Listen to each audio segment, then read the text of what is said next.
आज हम आदि शंकराचार्य के बारे में बात करेंगे। वो बात करना इसलिए जरूरी है क्योंकि शंकराचार्य एक है या दो, गंभीर सवाल है। दूसरा, वो कौन से समय पर हुए, और तीसरा सबसे अहम सवाल ये होता है कि हिंदू धर्म के जो पुनर्स्थापक उन्हें कहा जाता है वो सही है या गलत है।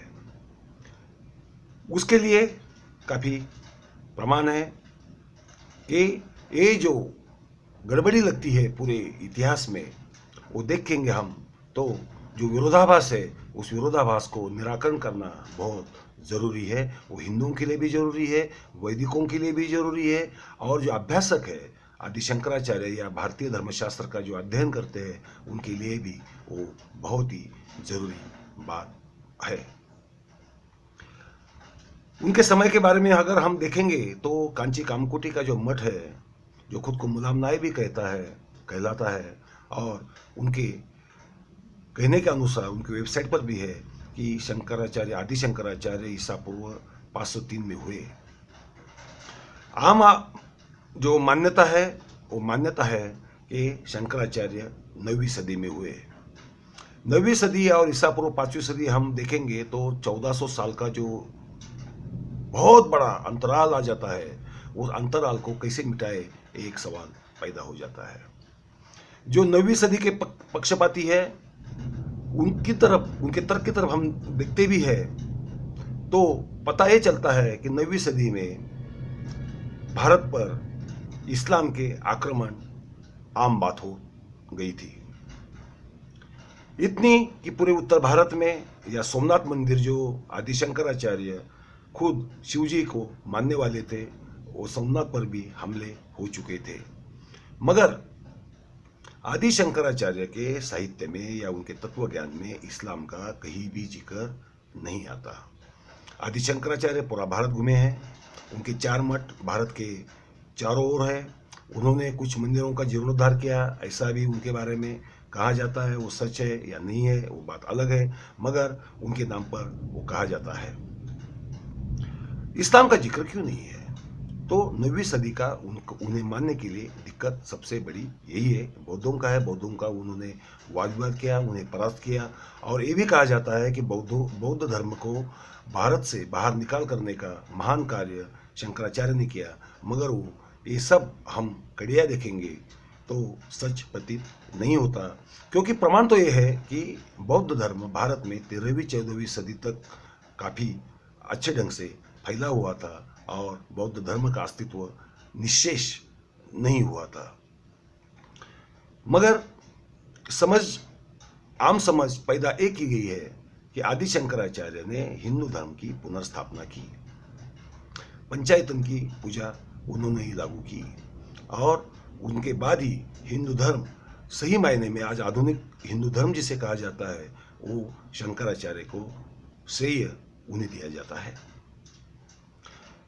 मगर तत्व ज्ञान में भी गड़बड़ी है। एक तरफ हम देखते हैं कि शंकराचार्य अद्वैतवादी है। ब्रह्मसूत्र पर उन्होंने भाष्य किया है। प्रस्थानत्रयी जिसे कहा जाता है, गीता है, उपनिषद है और ब्रह्मसूत्र है, उनके ऊपर भाष्य किया है। एक शंकराचार्य ऐसे है जो अद्वैत को मानते हैं, जो आत्मा और परमात्मा या इंसान और परमात्मा इनमें कोई भेद नहीं मानते। वो मिट्टी और घड़ा एक उदाहरण देते हो कि वो मिट्टी ही है, उसके कितने भी आकार या प्रारूप बनाए जाए मगर असल में वो मिट्टी का मिट्टी होना खत्म नहीं होता। वैसे ही आत्मा का आत्मा होना खत्म नहीं होता, चाहे उससे कोई कुछ भी चीज पैदा हो। ये अद्वैतवाद जो है वो तत्वज्ञान में बहुत महत्वपूर्ण माना जाता है। उसके ऊपर हम अलग किस्त में जरूर चर्चा करेंगे। मगर एक तरफ हम देखेंगे कि अद्वैती शंकराचार्य, जिन्हें मायावाद उनके तत्वज्ञान में आने से उन्हें प्रच्छन्न बौद्ध भी कहा करते थे, क्योंकि वो कहते हैं कि ब्रह्म सत्य है, विश्व माया है। ये माया सच नहीं है, ये भ्रम है। और सच सिर्फ ब्रह्म और ब्रह्म और ब्रह्म सच है, अपने आप में वो परिपूर्ण है। ये उनके तत्वज्ञान की एक मूलधारा है, ऐसा हमें प्रतीत होता है। मगर हम दूसरी तरफ देखेंगे तो आदि शंकराचार्य तंत्र मार्गी है, त्रिपुरा सुंदरी की पूजा करते हैं, शिव जी के भक्त है।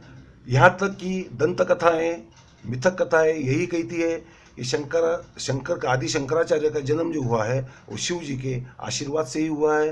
वो शिव भक्त थे, उनके नाम में ही शंकर है। और जो चारों मठ उनके जो है, जो उन्होंने स्थापित किए ऐसे जो कहे जाते हैं, वो अपने आप में शिव क्षेत्रीय है। वो किसके पुजारी थे ये महत्वपूर्ण बात नहीं है हमारे लिए।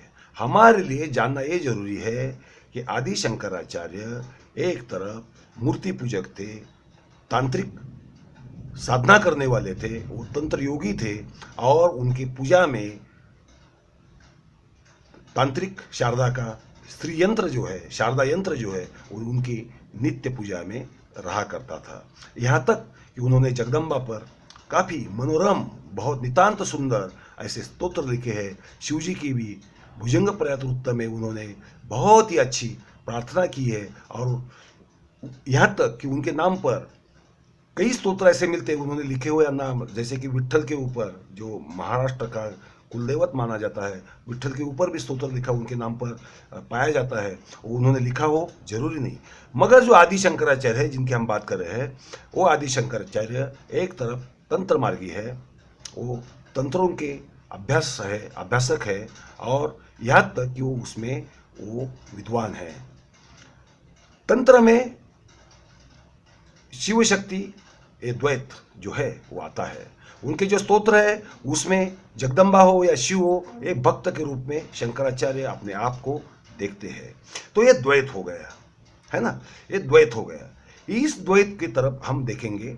और एक अद्वैती शिव जो शंकराचार्य, अद्वैती शंकराचार्य अगर हम देखेंगे तो वो ब्रह्म और माया जो है, ये विश्व है, जगत है, ये सब मिथ्या मानते हैं। ये शंकराचार्य, उनका तत्वज्ञान एक ढंग से एक अद्वैती तरफ जाता है, जहाँ किसी व्यक्ति रूपी या भाव रूपी या भावनिक ईश्वर की कोई भी संकल्पना वहाँ नहीं है। और तांत्रिक शंकराचार्य जो है वो भावपूर्ण है, भाव विभोर है जगदम्बा के लिए और शिव जी के लिए। वो एक भाव विभोर, भावुक, एक भक्त के रूप में एक शंकराचार्य हमें नजर आते हैं। तो ये दो शंकराचार्य हो गए, एक द्वैती शंकराचार्य, एक अद्वैती शंकराचार्य। द्वैती अद्वैती नहीं हो सकता क्या? हो सकता है। हमें मानना पड़ेगा कि आदमी में भी, उसके तत्वज्ञान में भी विरोधाभास हमें लग सकता है, क्योंकि इंसान मानवीय तौर पर, भावनिक तौर पर जो व्यवहार करे वो तात्विक तौर पर उसे वो मानेगा ही, ऐसी कोई बात नहीं है। कई लोग नास्तिक होते हैं मगर भावनिक तौर पर ईश्वर को मानते हैं, ये विरोधाभास हो गया। तो एक तरफ हमें ये देखना पड़ेगा कि शंकराचार्य के चरित्र में ये विरोधाभास क्यों है। क्योंकि उन्होंने जो भाष्य लिखे हैं वो भाष्य तंत्र शास्त्र के ऊपर कम, मगर तंत्र शास्त्र के ऊपर जो आधारित है, प्रस्थांतरी, कुछ उपनिषद है, कुछ ब्रह्मसूत्र है और सांख्य दर्शन है। जो प्रस्थांतरी जिसे हम कहते हैं, वो प्रस्थांतरी हालांकि पूरी ढंग से वैदिक नहीं है, तो भी उन्हें वैदिक बनाने की कोशिश जरूर की गई है। श्रुति शब्द आता है ब्रह्मसूत्र में, वो श्रुति वो वेदों को लेकर वो नहीं आता। श्रुति तांत्रिक भी श्रुति है और वैदिक भी श्रुति है। ये समझ लीजिए आप, ये श्रुति शब्द से हम काफ़ी बार कंफ्यूज हो जाते हैं और समझने में मुश्किल हो जाती है। श्रुति शब्द वेदों में भी है, वेदों के लिए भी कहते हैं और तंत्र शास्त्र के ग्रंथों के लिए भी कहते हैं। जैसे मैंने कहा कि खुद वेद शब्द जो है उसका मतलब सिर्फ ज्ञान ऐसा है। अथर्व, सामवेद, यजुर्वेद, ऋग्वेद, ऐसे नामों के जोड़ जब तक नहीं दिए जाते, सिर्फ वेद कहा जाता है, तो वेद का मतलब वो 3 वेद ही हो ऐसा जरूरी नहीं है। हमें जो हम विरोध जो करते हैं वो 3 वेदों का करते हैं या 4 वेदों का करते हैं, क्योंकि चौथा वेद अथर्ववेद को बहुत समय तक वो मानते ही नहीं थे कि वो चौथा वेद है। बहुत देर बाद उसे मान्यता मिली जब ऋग्वेद का कुछ हिस्सा उसमें मिलाया गया। दूसरी तरफ हम अगर देखेंगे कि ये तंत्र शास्त्र है जो पूरी तरह से द्वैतात्मक है। शिव शक्ति द्वैत उसमें है, प्रकृति और पुरुष द्वैत उसमें है, उसमें ब्रह्म और विश्व इसमें भी द्वैत है।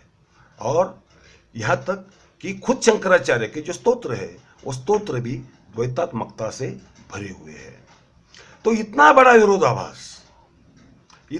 विरोधाभास शंकराचार्य के चरित्र में पाया जाना, उनकी अगर हम विद्वत्ता की बात करें तो मुश्किल नजर आता है। तो एक तंत्र शास्त्री शंकराचार्य और दूसरा तंत्र शास्त्रों को ही आधार मानकर जो तत्वज्ञान बना वो तात्विक शंकराचार्य, तत्वज्ञानी शंकराचार्य। ऐसे दो शंकराचार्य हमें नजर आते हैं। एक तत्वज्ञ शंकराचार्य है जो किसी धर्म का नहीं होता, क्योंकि तत्वज्ञान जो है, जो तत्वज्ञानी जो होता है वो किसी धर्म का प्रचारण नहीं करता। मगर तंत्र मार्गी जो शंकराचार्य है वो, मगर यहाँ हम अगर देखेंगे कि शैव, जिसे हम आदिम हिंदू कहते हैं, वो धर्म का प्रचार करता हुआ प्रतीत होता है, दिखाई देता है। तो ये शंकराचार्य दोनों एक ही होना हमें मुश्किल आता है। वो वैदिक तो है ही नहीं। वैदिक कोई भी शंकराचार्य हो, तात्विक शंकराचार्य हो, तत्वज्ञ शंकराचार्य हो, वो भी वैदिक नहीं है। और तंत्र मार्गी शंकराचार्य तो वैदिक हो ही नहीं सकता। ये दो बातें हमने अगर ध्यान में ली तो हमें काफी धर्म के रहस्यों के ऊपर एक नई रोशनी हम डाल सकते हैं। तीसरी बात, जो इस्लाम का जिक्र नहीं है, इसलिए वो 9वीं सदी के तो हो नहीं सकते, वो 5वीं 6वीं सदी के दौरान हुए होंगे ऐसा हम तर्क लगा सकते हैं, क्योंकि इस्लाम का जिक्र नहीं है। बौद्ध धर्म के साथ उन्होंने वाद विवाद जरूर किए होंगे, तात्विक वाद विवाद हुए होंगे, मगर उन्होंने बौद्ध धर्म को परास्त किया और बौद्ध धर्म को भारत से निष्कासित कर दिया, ऐसा जो एक आम समझ है वो समझ भी हमें गलत प्रतीत होती है। तो इसमें हमें शंकराचार्य के तत्वज्ञान के बारे में बारीकी से बात करनी पड़ेगी, दोनों तत्वज्ञानों की। तो हम इस नतीजे पर पहुंच पाएंगे कि शंकराचार्य एक थे या दो। और तीसरी बात, ये जो अभी शंकराचार्य के मठ है वो वैदिकों के कब्जे में गए कैसे? क्योंकि बात साफ जाहिर है, क्योंकि शारदा यंत्र जो है, जो उनकी नित्य पूजा में, आदि शंकराचार्य की नित्य पूजा में रहा करता था, आज भी वो शंकराचार्यों के मठों में होता है, मगर उसकी पूजा औपचारिक है, लगभग ना के बराबर है। ये भी हमें समझना होगा। आदि शंकराचार्य के जो इष्ट दैवत थे वो वैदिकों के दैवत कभी थे नहीं, मगर आज के शंकराचार्य जो है वो वैदिक धर्म के वाहक बने हुए हैं, प्रचारक बने हुए हैं, और वो बात वेदों की ही करते हैं। आदि शंकराचार्य ने वेदों के बारे में कहीं भी भाष्य के रूप में कोई बात की हुई ऐसा प्रतीत नहीं होता है। शंकराचार्य के नाम पे काफी ग्रंथ डाले गए, जैसे शंकर दिग्विजय हो। शंकर दिग्विजय में इतना काल्पनिक वृत्तांत डाला गया है कि वो सच प्रतीत होता ही नहीं है।